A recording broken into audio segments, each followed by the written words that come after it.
Hey everybody, Jeremy Portnoff here. For my first video, I thought that I'd talk about, what to look for when selecting a financial advisor.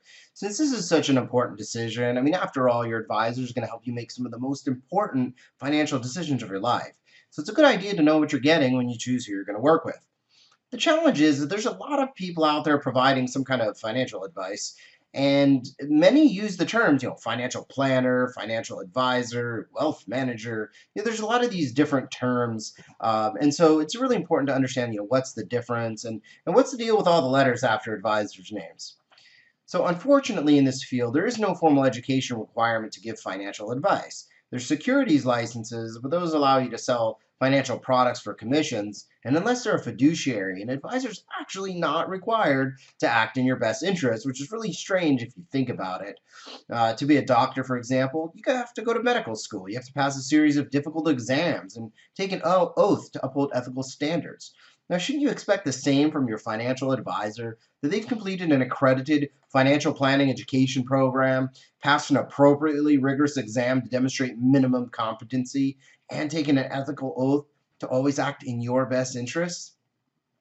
Now, there's a lot of planning firms out there that claim to provide, wealth management, but they really fall woefully short because they only pay lip service to the planning process. And many of these firms call themselves some kind of financial advisor, but they often only focus on product sales and the investment management part of things, while not maybe fully addressing a comprehensive plan and all the things that are part of it.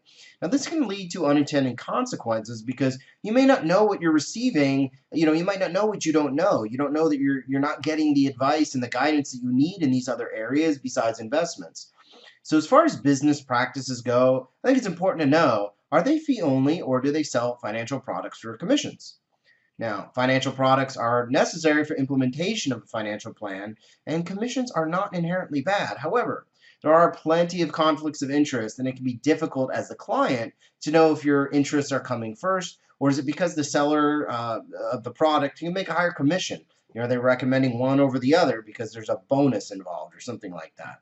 So with a fee-only advisor, you have complete transparency. You know exactly what you're paying for, and there are no hidden fees.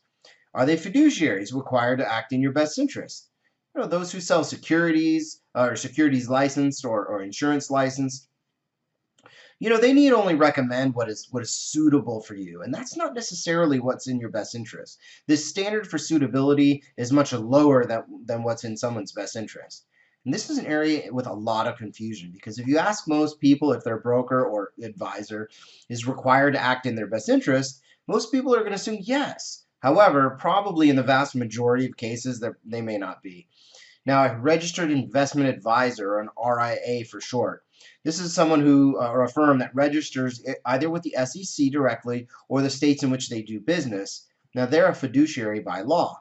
Now, what you really need to look out for is something called dual registration. This is where an advisor is an RIA, but also has securities and/or insurance licenses and sells commissioned financial products along with charging fees. Now, the trouble here is that you don't know when they're wearing their fiduciary hat and when they're required to act in your best interest versus when they're wearing their salesperson hat and where they only need to meet that lower standard of suitability. Next, do they provide a comprehensive service advising you on all aspects of your financial plan, such as retirement planning, tax planning, estate planning, cash flow management, debt management, your employee benefits, in addition to the investment management?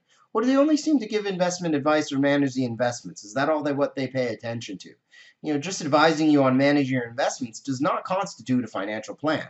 Now, unfortunately, many firms stick to the activities that are most profitable while leaving much to be desired in these other areas where there's not a product to sell. For example, Social Security claiming advice, or the tax planning, estate planning, etc. There's no money in it, so they don't spend the time to educate themselves on it and don't spend the time with the client to talk to them about it.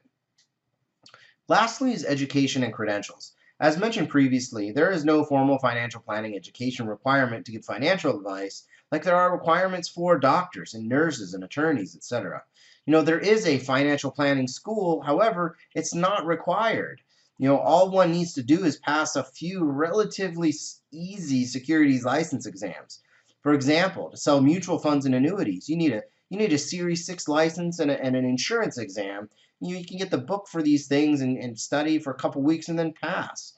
To use the term financial planner, advisor, consultant, you do need to pass the Series 65 investment advisor exam, which again, you can study for, in a not so thick book for, a couple of months. And as long as you get I think it's a 73% pass rate, then you're good to go and you can give advice on people's life savings. So even being a fiduciary does not necessarily mean someone has enough education, to properly advise you. So it really kind of hardly seems enough to allow people to advise to give the advice on their life savings. So now some do take this education seriously and do go to a financial planning school, which is basically about a 2-year program offered now by many undergraduate university programs as well as non-university, adult education type programs.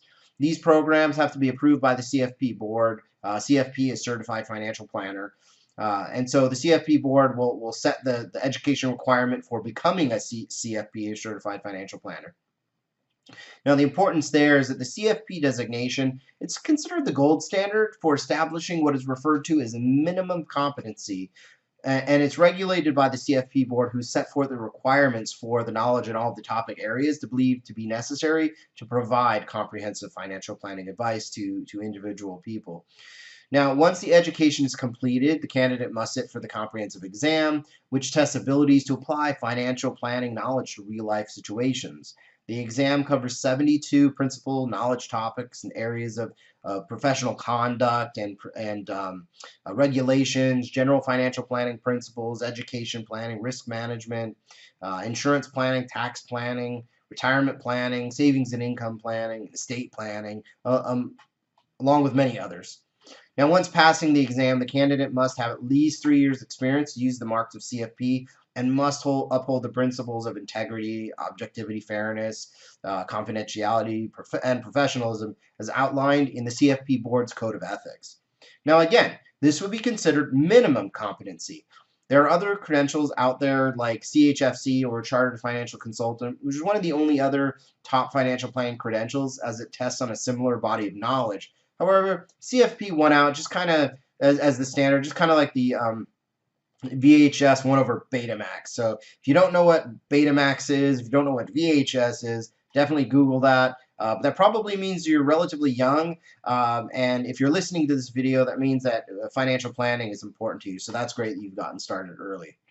Now, going a step further, there's a few different master's level degrees for financial planning. There's even PhD programs in financial planning now.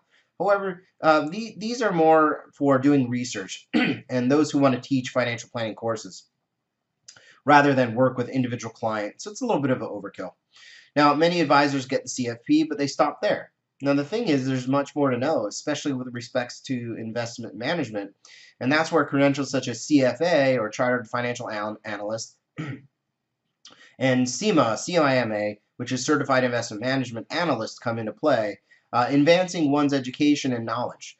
CFA is considered the top investment credential, especially if you're going to run a mutual fund or do other institutional work and individual company analysis. But for most advisors that work with individuals, this is going to be a little bit of overkill, which is why I happen to go with the CIMA program.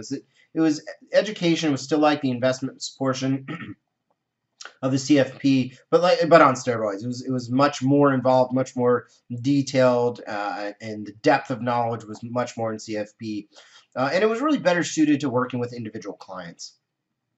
The important lesson is to make sure that the advisor you're working with has appropriate financial planning specific education credentials, so you can feel comfortable knowing that they know what they need to know to advise you, and be sure to understand their business practices and whether they're truly providing comprehensive financial planning advice. This is why I believe that everyone deserves an educated fiduciary financial advisor with real education and credentials in the business that will provide comprehensive financial advice in order to help you make fully informed, smart financial decisions. And so if you have any questions about any of this, please feel free to give me a call. Thanks for listening.